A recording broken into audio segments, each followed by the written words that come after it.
Bhadrak municipality ward number 25 royal Mandap ठारे Hyder multi gym पक्षरु all Odisha खोला बॉडी बिल्डर फिटनेस कार्यक्रम अनुष्ठित हो जाइछि। मुख्य अतिथि भाव में भद्रकर पूर्वतन मंत्री प्रफुल्ल सामल, म्युनिसिपालिटी चेयरमैन गुलमुखी दलाउजी हबीब, शेख सिराज, साहेब मिर्जा, पेज कादिरी, पुराणा बजार थानाधिकारी सुशांत कुमार साहू फूलगुच्छ और उत्तरी दे स्वागत करा। दीप प्रज्वलन करी कार्यक्रम आरंभ करा। वंदे मातरम गीत गान करा। समस्त सदस्य उपस्थित रही कार्यक्रम समीक्षा करथिले। मानपत्र और सील प्रदान करा। एही कार्यक्रम में मुजाफर हुसैन खान, हाजी मुकिद खां, राजू खां उपस्थित रही समस्त सदस्य माननकु धन्यवाद अर्पण करथिले। शेष में रियाज उद्दीन समस्त को संबर्धना दे सभा सांग करथिले। चाहूची जो मल्टी जिमटा बढ़ी उठिला जन्म नेला सेटा जो आमर मालिक अच्छा शेख रियाजुद्दीन बाबू तांकर गोटे छोट बेलर स्वप्न थिला जे से केमिति गोटे जिम गोटे करेंगे। तेणु से जे जिमटा कले प्रथमे एते गढ़ी उठी नथिला, आस्ते आस्ते पर्यायक्रमे ताहा आज बहुत उन्नत हो जाइछि एवं तांकर आशा आज सफल होइछि, जहा फल रे से बॉडी बिल्डिंग शोटा को करि परिचंती। आउर भी तांकर इच्छा अछि भविष्य रे उन्नति करिवा पाई।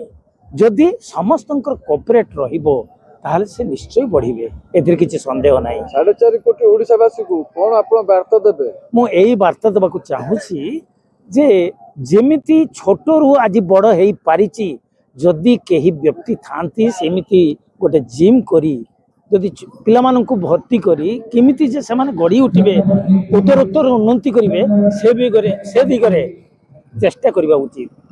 एवं मु सर्वशेष रे एति कहबाकू चाहूछि जो शेख रियाजुद्दीन बाबू तांकु मु धन्यवाद दउछि जे से एते बाट आगे जाई पारिचंती। आहुरी भी तांकर स्वप्न अछि से आहुरी आगकू जीवाकू चाहूचंती। एति कहबी वक्तव्य ओडिसावासी को मु धन्यवाद जनाउछि आउ प्रशासन को मु धन्यवाद जनाउछि से मते कोऑपरेट करचंती आउ शांति शृंखला रे हमर ये बॉडी बिल्डिंग शो हेजी। आउ मु चाहूछि ये ऑल ओडिसा पिला सब आसंती। ओडिसा अपन पुरी, बलांगीर आउ जाजपुर, कटक ऑल ओडिसा आसंती। आउ मु आगर इच्छा अछि मु ऑल इंडिया करिया पाई चाहूछि आउ पिला माने सब मते साहाय्य करछंती। ये एत बड़ कार्यक्रम आपण एठारे काई स्थिर कले करिया पाई? एटा मते फिटनेस मते भल लागे आउ फिटनेस पाई लोक चाहिए माने रोग मोग न हो, फिटनेस रो ध्यान दियंतु आ सदा बेले आगो को बढ़ंतु। बहुत वर्ष परे भद्रक रे पुणी थरे बॉडी बिल्डिंग चैंपियनशिप स्टार्ट होती, तो ये देखिए बहुत भल लगुच। पूरा ओडिशा रु जेहेतु एटा all Odisha open body building championship organised by Haidari multi gym, तो बहुत सब डिस्ट्रिक्ट रु प्लेयर बॉडी बिल्डर्स आछंती, तो स्पोर्ट्समैन स्पिरिट गोटे अछि, बहुत भल लागुच। एटी सर एटा पुराना बाजार नई कचेरी जदी होइतांता बा कचेरी जो कचेरी स्थान जदी नई एटा पुराना बाजार रे काई गेला और पिला माने कोन वार्ता रखिए? एटा हम ऑर्गेनाइज करा जायछि हैदरी मल्टी जिम शेख रियाजुद्दीन भाई जे अछंती से ऑर्गेनाइज करछंती। तांकर प्रयास बहुत दिनरु से लागि कि रही कि एटी ऑर्गेनाइज करिसंती। जिमटा जेहेतु एटी अछि तो एटी ऑर्गेनाइज करा जायछि आउ भल अच्छी सब कंटेस्टेंट सब कैटेगरी रे बहुत सारा कंटेस्टेंट आछन। गोटे कथा है कि एटा बहुत वर्ष परे होची, पाखापाखि 8-9 वर्ष परे भद्रक रे ऑर्गेनाइज होईची, जहाँ मो नॉलेज रे अछि। युवा मानक पई जो बॉडी बिल्डिंग एक्सरसाइज गोटे थाए, जिम थाए, एटा सब बेले ता आकर्षणीय रुहे।